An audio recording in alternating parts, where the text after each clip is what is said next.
अपने आसपास देखो। जो कुछ भी आप देखते हैं, जिस कुर्सी पर आप बैठे हैं, उस डिवाइस से लेकर जिस पर आप यह पियाज रहे हैं, सब छोटे छोटे पार्टिकल से बना है, जिन्हें एटम्स कहते हैं। ये एटम्स मैटर के फंडामेंटल बिल्डिंग ब्लॉक्स हैं, ठीक वैसे ही जैसे लेगो ब्रिक्स एलैबोरेट स्ट्रक्चर्स के बिल्डिंग ब्लॉक्स होते हैं। लेकिन एटम्स क्या हैं और हमें कैसे पता चला कि ये एग्जिस्ट करते हैं? एंटर जॉन डाल्टन, एक इंग्लिश केमिस्ट और फिजिसिस्ट, जिन्होंने अपनी ग्राउंड ब्रेकिंग एटॉमिक थ्योरी से मैटर की हमारी अंडरस्टैंडिंग को रेवोल्यूशनाइज कर दिया। 19th सेंचुरी की शुरुआत में डाल्टन ने एक simple yet elegant theory propose की, जिसने मैटर के नेचर और उसके बिहेवियर को एक्सप्लेन किया।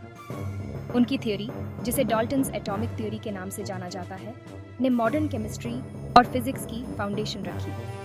ये साइंटिफिक क्यूरियोसिटी, मेटिकुलस ऑब्जर्वेशन और दुनिया को बदलने वाले एक सिंगल आइडिया की पावर की कहानी है। तो तैयार हो जाइए एटम्स और मॉलिक्यूल्स की फैसिनेटिंग दुनिया में एक जर्नी पर जाने के लिए, जॉन डाल्टन के ब्रिलियंट माइंड द्वारा गाइडेड।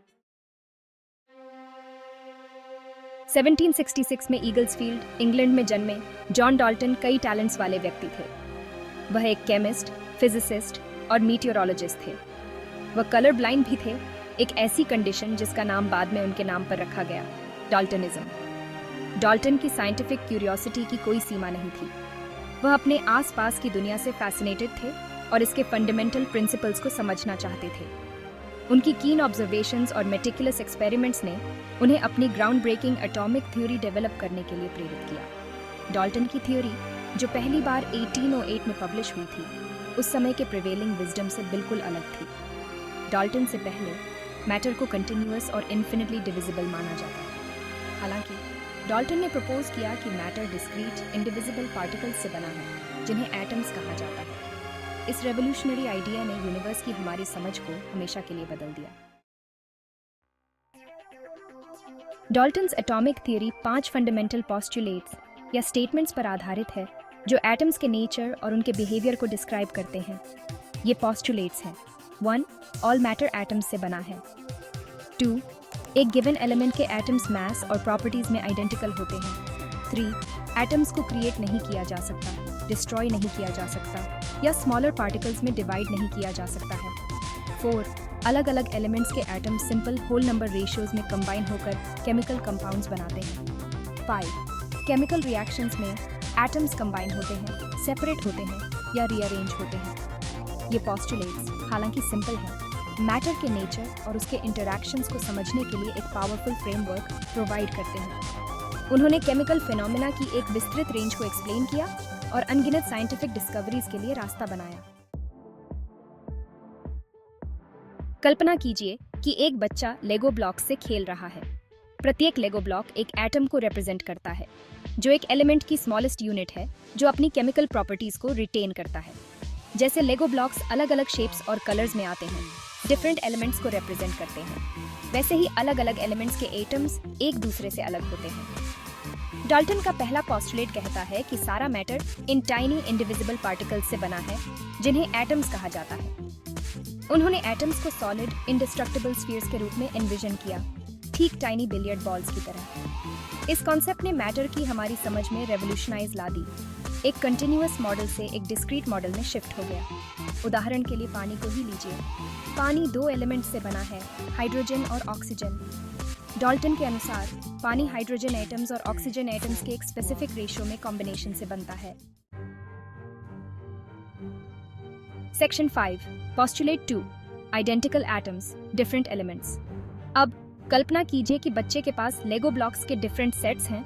प्रत्येक सेट एक अलग एलिमेंट को रिप्रेजेंट करता है। एक सेट के भीतर सभी ब्लॉक्स आइडेंटिकल हैं, लेकिन वे दूसरे सेट्स के ब्लॉक्स से अलग हैं। इसी तरह डाल्टन का दूसरा पोस्टुलेट कहता है कि एक गिवन एलिमेंट के सभी एटम्स मास और प्रॉपर्टीज में आइडेंटिकल होते हैं। इसका मतलब है कि उदाहरण के लिए सभी कार्बन एटम्स का मास और प्रॉपर्टीज समान होता है, जबकि सभी ऑक्सीजन एटम्स का अपना यूनिक मास और प्रॉपर्टीज होता है। एलिमेंटल आइडेंटिटी का यह कॉन्सेप्ट यह समझने के लिए क्रूशियल है कि डिफरेंट एलिमेंट्स कैसे बिहेव करते हैं और एक दूसरे के साथ इंटरैक्ट कैसे करते हैं। Section 6, postulate 3, the indestructible atom. उन इंडिस्ट्रक्टिबल लेगो ब्लॉक्स को याद है? डाल्टन का मानना था कि एटम्स भी इसी तरह इंडिस्ट्रक्टिबल थे। उनका तीसरा पॉस्टुलेट कहता है कि एटम्स को क्रिएट नहीं किया जा सकता, डिस्ट्रॉय नहीं किया जा सकता या स्मॉलर पार्टिकल्स में डिवाइड नहीं किया जा सकता है। यह कंसेप्ट अपने समय के लिए रेवोल्यूशनरी था, न्यूक्लियर फिजिक्स में बाद की डिस्कवरीज द्वारा रिफाइन किया गया है। अब हम जानते हैं कि एटम्स वास्तव में इंडिस्ट्रक्टिबल नहीं हैं और न्यूक्लियर रिएक्शंस में स्प्लिट किए जा सकते हैं। हालांकि केमिकल रिएक्शंस के कॉन्टेक्स्ट में, जिसमें केवल एटम्स का रीअरेंजमेंट शामिल होता है, डाल्टन्स पॉस्टुलेट अभी भी ट्रू है। Section 7, postulate 4, the language of chemical reactions. कल्पना कीजिए कि बच्चा अलग अलग लेगो ब्लॉक्स को कंबाइन करके विभिन्न स्ट्रक्चर्स बना रहा है। कंबाइनिंग का यह कार्य केमिकल रिएक्शंस को रिप्रेजेंट करता है, जहां अलग अलग एलिमेंट्स के एटम्स इंटरैक्ट करते हैं और कंबाइन होकर कंपाउंड्स बनाते हैं। डाल्टन का चौथा पॉस्टुलेट कहता है कि अलग अलग एलिमेंट्स के atoms simple whole number ratios में कंबाइन होकर केमिकल कंपाउंड्स बनाते हैं। इसका मतलब है कि आपके पास केमिकल रिएक्शन में शामिल आधा एटम या एटम का फ्रैक्शन नहीं हो सकता है। उदाहरण के लिए पानी H2O हमेशा 2 हाइड्रोजन एटम्स और एक ऑक्सीजन एटम के कॉम्बिनेशन से बनता है। यह simple whole number ratio chemistry का एक फंडामेंटल प्रिंसिपल है। Section 8, postulate 5, the law of multiple proportions. अब कल्पना कीजिए कि बच्चा सेम टाइप्स के लेगो ब्लॉक्स का यूज करके लेकिन अलग अलग कॉम्बिनेशंस में अलग अलग स्ट्रक्चर्स बना रहा है। यह इलस्ट्रेट करता है कि कैसे सेम एलिमेंट्स अलग अलग रेशियोज में कंबाइन होकर अलग अलग कंपाउंड्स बना सकते हैं। डाल्टन का 5वां पॉस्टुलेट, जो चौथे से क्लोजली रिलेटेड है, लॉ ऑफ मल्टीपल प्रोपोर्शंस को एक्सप्लेन करता है। यह कहता है कि जब 2 एलिमेंट्स एक से अधिक कंपाउंड बनाते हैं तो दूसरे एलिमेंट के मैसेस का रेशियोज, जो पहले एलिमेंट के एक फिक्स्ड मैस के साथ कंबाइन होता है, उसे हमेशा स्मॉल होल नंबर्स के रूप में एक्सप्रेस किया जा सकता है। उदाहरण के लिए कार्बन और ऑक्सीजन कंबाइन होकर कार्बन मोनोऑक्साइड CO और कार्बन डाइऑक्साइड CO2 दोनों बना सकते हैं। CO2 में ऑक्सीजन का CO में ऑक्सीजन के साथ रेशियो 2:1 है, एक simple whole number ratio. Section 9, Dalton's legacy, imperfect yet ground breaking. Dalton's atomic theory हालांकि रेवोल्यूशनरी थी, लेकिन अपनी लिमिटेशंस के बिना नहीं थी। बाद की डिस्कवरीज, खासकर सब एटॉमिक पार्टिकल्स के रेलम में, से पता चला कि एटम्स मैटर के स्मॉलेस्ट पार्टिकल्स नहीं हैं और वास्तव में इन्हें डिवाइड किया जा सकता है। इसके अलावा डाल्टन्स थ्योरी आइसोटोप्स के एग्जिस्टेंस को एक्सप्लेन नहीं कर सका, एक ही एलिमेंट के एटम्स जिनका मास अलग अलग होता है। इन लिमिटेशंस के बावजूद डाल्टन्स एटॉमिक थ्योरी ने मॉडर्न केमिस्ट्री की नींव रखी। उनके पॉस्टुलेट्स, हालांकि समय के साथ रिफाइन हुए, ने मैटर के नेचर और उसके इंटरैक्शंस को समझने के लिए एक फ्रेमवर्क प्रोवाइड किया। उनके काम ने अनगिनत साइंटिफिक डिस्कवरीज का मार्ग प्रशस्त किया और ब्रह्मांड की हमारी समझ को प्रभावित करता रहा। Section 10, Dalton's enduring relevance, NET, GE and beyond.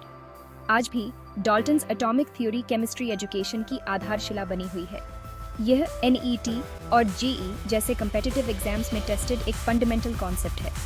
Stoichiometry, chemical reactions और गैसेस के बिहेवियर से रिलेटेड क्वेश्चंस को टैकल करने के लिए डाल्टन्स पॉस्टुलेट्स को समझना क्रूशियल है। एग्जाम्स से परे डाल्टन्स थ्योरी के दूरगामी इम्प्लीकेशंस हैं। यह केमिकल बॉन्डिंग, मोलेक्युलर स्ट्रक्चर्स और मटेरियल्स के प्रॉपर्टीज की हमारी समझ का आधार बनता है। नई मेडिसिन्स डेवलप करने से लेकर एडवांस्ड मटेरियल्स डिजाइन करने तक डाल्टन द्वारा निर्धारित प्रिंसिपल्स हमारे आसपास की दुनिया को आकार देना जारी रखे हुए हैं। Section 11, join me on the next adventure, exploring the sub atomic world. जैसा कि हमने देखा, डाल्टन्स एटॉमिक थ्योरी हालांकि ग्राउंड ब्रेकिंग थी, समय के साथ रिफाइन हुई है। प्रोटॉन्स, न्यूट्रॉन्स और इलेक्ट्रॉन्स जैसे सब एटॉमिक पार्टिकल्स की डिस्कवरी ने एटॉमिक स्ट्रक्चर की एक पूरी नई दुनिया खोल दी, जो डाल्टन की कल्पना से कहीं अधिक कॉम्प्लेक्स थी। अपने नेक्स्ट चैप्टर में हम इस सब एटॉमिक रियलम में उतरेंगे, इलेक्ट्रॉन्स की फैसिनेटिंग दुनिया, एटम्स के भीतर उनके अरेंजमेंट और केमिकल बॉन्डिंग में उनकी रोल की एक्सप्लोरिंग करेंगे। तो बने रहें जैसे जैसे हम मैटर के हार्ट में अपनी जर्नी जारी रखते हैं, एक समय में एक एटम यूनिवर्स के सीक्रेट्स को अनकवर करते हुए।